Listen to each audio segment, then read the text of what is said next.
Assalamualaikum warahmatullahi wabarakatuh. Perkenalkan nama saya Erlina Mangasa, NIM 2210421057. Pengertian pasar. Pasar merujuk pada suatu tempat baik fisik maupun virtual, di mana pembeli dan penjual bertemu untuk melakukan pertukaran barang atau jasa. Pasar adalah mekanisme yang menghubungkan penawaran dan permintaan, dan merupakan inti dari sistem ekonomi. Ada berbagai jenis pasar, termasuk pasar fisik konvensional di tempat-tempat seperti pasar tradisional, supermarket, atau mall, dan pasar virtual yang beroperasi secara online. Fungsi pasar yang pertama, menciptakan lapangan kerja. Pasar yang aktif dapat menciptakan peluang kerja karena pertumbuhan ekonomi dan kebutuhan untuk tenaga kerja dalam berbagai sektor. Yang kedua, efisiensi ekonomi melalui persaingan dan alokasi sumber daya yang efisien. Pasar dapat meningkatkan efisiensi ekonomi secara keseluruhan. Ciri-ciri pasar. 1. Pembeli dan penjual. Pasar melibatkan keberadaan pembeli yang mencari barang atau jasa dan penjual yang menawarkan barang atau jasa tersebut. 2.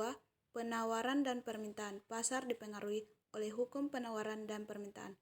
Penawaran mencerminkan ketersediaan barang atau jasa dari penjual, sedangkan permintaan mencerminkan keinginan dan kemampuan pembeli untuk membeli. Pengertian uang. Uang atau money dalam bahasa Inggris adalah suatu medium pertukaran yang sah di suatu negara atau wilayah geografis. Fungsi utama uang adalah sebagai alat pembayaran untuk barang dan jasa serta sebagai satuan hitung nilai ekonomi. Uang memiliki beberapa karakteristik yang membuatnya efektif sebagai alat tukar dalam sistem ekonomi modern. Fungsi uang, medium pertukaran. Fungsi utama uang adalah sebagai medium pertukaran yang dapat diterima secara umum. 2. Menyimpan nilai uang, berfungsi sebagai alat menyimpan nilai.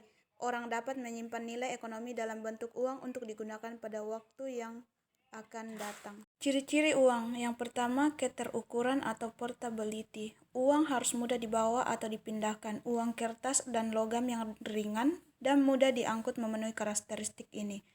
Kedua, ketahanan atau durability.